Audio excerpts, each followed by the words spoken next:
नमस्कार दोस्तों। कोरोना कब जाएगा?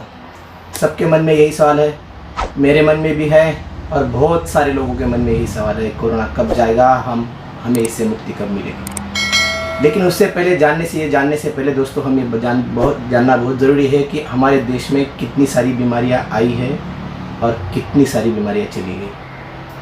देखिए दोस्तों, हमारे देश में स्वाइन फ्लू आया था तभी भी ऐसी पोजीशन हुई थी कि सब लोग घबरा गए थे, डर गए थे और सेम ऐसा ही लग रहा था कि ये बीमारी अब नहीं जाएगी। और वैसे में सही में देखा जाए तो स्वाइन फ्लू बीमारी अभी भी हमारे भारत देश में है। हालांकि उसका वैक्सीन भी आ चुका है, लेकिन वो बीमारी अब तक चली नहीं गई है। वो बीमारी अभी भी एग्जिस्टिंग है। हर साल उससे 1500-2000 लोग अभी भी मरते हैं वैक्सीन आने के बावजूद भी। और बाकी की बहुत सारी बीमारी है। टीबी का वैक्सीन आ चुका है, लेकिन टीबी चली गई क्या? नहीं। स्वाइन फ्लू की वैक्सीन आ गई, स्वाइन फ्लू चला गया क्या? नहीं। ट्यूबरकुलोसिस नहीं, निमोनिया आ गया, निमोनिया की भी वैक्सीन आ गई क्या? निमोनिया हमारे देश से चला गया क्या? बिल्कुल नहीं। चिकन पॉक्स जैसे मिजल्स है, चिकन पॉक्स है, बहुत सारी बीमारियाँ जिनकी वैक्सीन आ चुकी है, लेकिन हमारे देश से वो चली गई है क्या? बिल्कुल नहीं। कैंसर है, डायबिटीज़ है, ब्लड प्रेशर है, बहुत सारी ऐसी बीमारियाँ हैं जो हमारे देश में अभी भी है और उनकी वैक्सीन आने के बाद भी वो चली नहीं गई है। तो हमारा ये कहना जायज़ है कि वैक्सीन आने के बाद बीमारी चली जाएगी दोस्तों, तो बिल्कुल नहीं दोस्तों, ये बीमारी इतनी जल्दी जाने वाली है नहीं।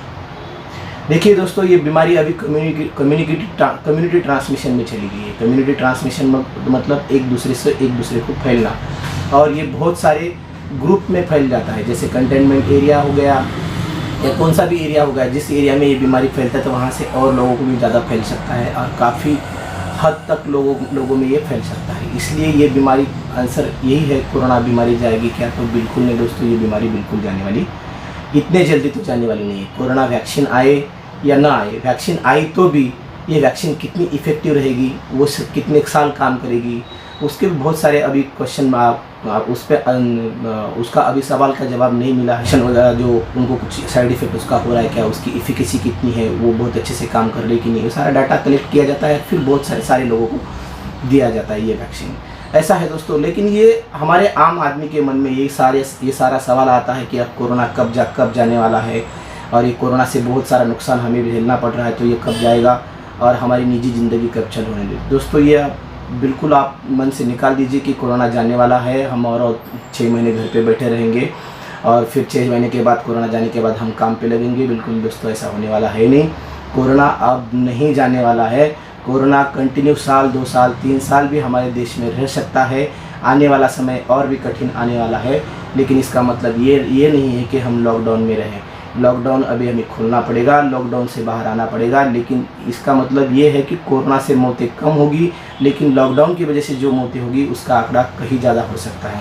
इसीलिए लॉकडाउन हमें खोलने की बहुत आवश्यकता है। लॉकडाउन को सपोर्ट बिल्कुल नहीं करना चाहिए। अभी सारे उद्योग धंधे चालू कर देने चाहिए। और ऐसा नहीं, मैं ये नहीं बोल रहा हूँ कि सारा लॉकडाउन खोल के आप बिंदास घूमो, मास्क मत यूज़ करो, हैंड सैनिटाइज मत करो या सोशल डिस्टेंसिंग का पालन मत करो। ऐसा नहीं मैं कह रहा हूँ। ये सारी चीज़ें करके, सोशल डिस्टेंसिंग का पालन करके, मास्क पहन के और हाथ को सैनिटाइज, बार सैनिटाइजेशन करके आप अपनी निजी ज़िंदगी अपने को जीनी पड़ेगी। सकता है उनके लिए, क्योंकि अभी हर्ड इम्यूनिटी आई नहीं है। हर्ड इम्यूनिटी मतलब बहुत सारे 70% 80% पॉपुलेशन में जब ये बीमारी फैलती है तो बाकी के लोगों को ऑटोमेटिकली हर्ड इम्यूनिटी आ जाती है। देखिए दोस्तों, अभी हर्ड इम्यूनिटी आना चालू हो गया है। जैसे कंटेनमेंट एरिया, कंटेनमेंट जोन है, उसमें 20 या 30% लोगों को अगर वही बीमारी पकड़ लेता तो उनमें से काफ़ी लोग ऐसे हो जाते हैं, असिम्प्टोमेटिक होते हैं, जिनको कोई लक्षण नहीं होते, लेकिन उनके कोरोना के विषाणु उनके शरीर में पाए जाते हैं। इसका मतलब उनको कोरोना हुआ ऐसा बिल्कुल नहीं दोस्तों, उनके शरीर में इम्यूनिटी डेवलप हो गई है। तो ये कोरोना अभी जाने वाला नहीं है। कोरोना अपने साथ ही रहने वाला है, साल, 2 साल, 3 साल। इसीलिए घर के लोगों की, जो बूढ़े लोग हैं, उनको अपने को संभालना बहुत ज़रूरी है। उनको घर में ही रहना है, घर के बाहर नहीं निकलना है। बहुत ज़रूरी काम है तो उन्होंने घर के बाहर निकलना है और उसको एक्सपोज नहीं होना है। और अगर बाहर भी निकलते हैं तो पूरी तरह से उसकी प्रिकॉशन लेके आप बाहर निकल सकते हो। बाकी के लोग अभी बाहर हमें निकलना बहुत ज़रूरी है, क्योंकि हमारी अर्थव्यवस्था भी उसके ऊपर सारी डिपेंडेंट है। हम एक दूसरे के ऊपर सारे डिपेंडेंट है।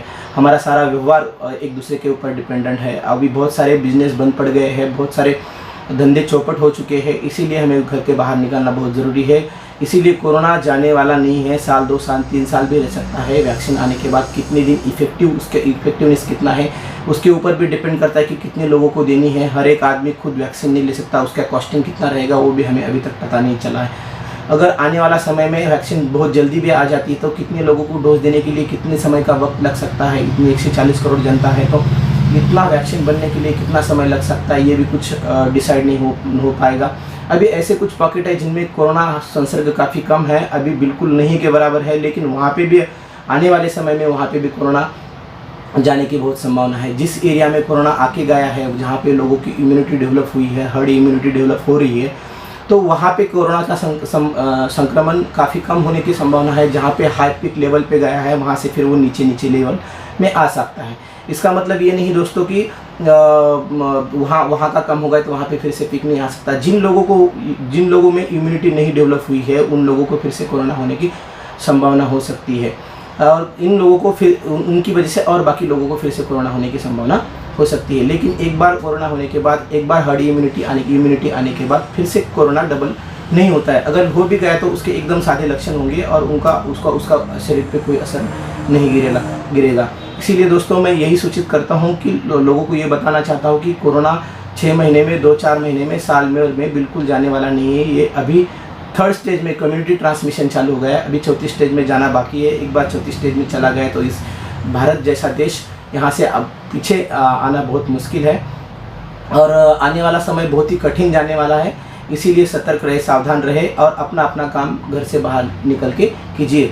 और मैं लोगों को यही सलाह देता हूँ कि पब्लिक प्लेस में ज़्यादा करके मत जाइए। अपना जो अगर बहुत ही ज़रूरी काम है तो प्रिकॉशन लेके मास्क पहन के हाथ सैनिटाइज करना है, मास्क पहनना है और सोशल डिस्टेंसिंग का पालन करना है। ये चीज़ें आपको हमेशा यहाँ से आगे एक जीवन का हिस्सा बना के आपको रहना पड़ेगा और कंटिन्यूस अपना काम करते हुए देश की इकोनॉमी भी हमें संभालनी है, लोगों का रोज़गार भी हमें बचाना है और लोगों की आत्महत्या से भी हमें रोकना है, क्योंकि आने वाला समय काफ़ी कठिन हो सकता है। मैंने लास्ट टाइम भी बोला था कि जितने कोरोना से लोग मरेंगे उससे भी ज़्यादा कई लोग आत्महत्या करके मर सकते हैं हमारे भारत देश में, क्योंकि हमारा भारत देश जो है हर साल हमारे भारत देश में 1.5 लाख के आसपास लोग हर साल आत्महत्या करके मरते हैं, जो सुसाइड करके मरते हैं। ये बहुत बड़ा आंकड़ा है दोस्तों। अब तक हमारे देश में 4 महीने में 22,000 डेथ हो गई है कोरोना से, और हर साल का डेथ का आंकड़ा, इसका सुसाइड का डेथ का आंकड़ा लगभग 1.5 लाख के आसपास है। बाकी बीमारी से बहुत सारे लोग मरते हैं। मैं आपको बताना चाहता हूँ कि हर साल हमारे देश में लगभग 1.5 लाख लोग हार्ट डिसीज से मरते हैं। हार्ट डिसीज मतलब हृदय की बीमारी से मरते हैं, हृदय की बीमारी से मरते हैं। हर साल डायरिया की वजह से 7 लाख लोग मरते हैं, हर साल कैंसर की वजह से 7 लाख के लोग आसपास मरते हैं। बिल्कुल कोरोना से बहुत ज़्यादा है। तो कोरोना बहुत बड़ा बीमारी है क्या? था हमारे लिए बिल्कुल नहीं है दोस्तों, ये छोटा ही बीमारी है, लेकिन इसका संक्रमण फैलने का जो तरीका है बहुत ज़ोर से इसका संक्रमण फैलता है। इसीलिए हमें उससे सतर्क रहना चाहिए, सावधान रहना चाहिए। और जो बुजुर्ग लोग हैं जो 60 के ऊपर है उनमें ही डेथ का आंकड़ा ज़्यादा पाया गया है। 60 के ऊपर है, 50 के ऊपर है, जिनको कोमोर्बिडिटी है, जिनको बहुत सारी बीमारियां हैं, उन्हीं लोगों का आंकड़ा बहुत डेथ का ज़्यादा है। इसीलिए डरने वाली बात नहीं है। बिल्कुल आप अपना काम इसके बाद आगे कंटिन्यू चालू रखेंगे, जारी रखेंगे, और इस बीमारी के साथ हमें एडजस्ट करना पड़ेगा, इस बीमारी के साथ हमें रहना पड़ेगा, तो ही हमारा जीवन आगे चल के अच्छा होने वाला है। नहीं तो हमें बहुत कठिनाई झेलनी पड़ सकती है। इसीलिए मैं सबको यही सलाह देता हूँ कि अभी लॉकडाउन का समर्थन बिल्कुल न करें। अभी अपना काम धंधा देखें और घर के बाहर निकले, काम भी करें। लेकिन बुजुर्ग लोगों को मैं यही सलाह दूंगा कि आप घर के बाहर मत निकलिए, पब्लिक प्लेस में मत जाइए, आप घर में ही रहिए। जितनी कोशिश हो सके इससे बचने की कोशिश कीजिए। जब तक ये 70% लोग, जब तक ये 70% हर्ड इम्यूनिटी के बारे में बात कर रहा हूँ, जब तक 70% लोग ये कोरोना से संक्रमित नहीं होते तब तक सारे लोगों को हर्ड इम्यूनिटी नहीं आएगी। हर्ड इम्यूनिटी आने के लिए काफ़ी टाइम लग सकता है, साल, 2 साल, 3 साल भी लग सकता है। और वैक्सीन का इफेक्ट भी आने वाले समय में भी आपको दिखेगा। हाँ, काफ़ी लंबा समय ये चलने वाला प्रोसेस है, इतना जल्दी आने वाला नहीं है। मैं यही आपको सलाह देता हूँ, सतर्क रहिए, स्वस्थ रहिए। मैं हर एक वीडियो में आपको बताते रहता हूँ, हमेशा बताते रहता हूँ कि योगा कीजिए, हर दिन 1-1.5 घंटा योगा कीजिए, अच्छे से खाना खाइए, अच्छे से नींद लीजिए, 3 टाइम का प्रॉपर खाना खाइए और सतर्क रहिए, स्वस्थ रहिए और मस्त। ये मेरा वीडियो अगर आप YouTube पे देख रहे हो तो मेरा चैनल, YouTube का चैनल ज़रूर सब्सक्राइब कीजिए, जो डॉक्टर कल्याण घुड़के के नाम से है। और अगर आप Facebook पे मेरा वीडियो देख रहे हैं तो Facebook पे मेरे ऊपर वाले पेज को फॉलो ज़रूर कीजिए और लाइक का बटन ज़रूर दबाइए। और बहुत सारे लोगों को ये वीडियो शेयर कीजिए ताकि ज़्यादा से ज़्यादा लोगों तक ये जानकारी पहुंच सके और ज़्यादा से ज़्यादा लोगों को इसका फ़ायदा हो सके और इसका अहमियत और इसकी इम्पोर्टेंस लोगों को समझ में आए। धन्यवाद, थैंक यू।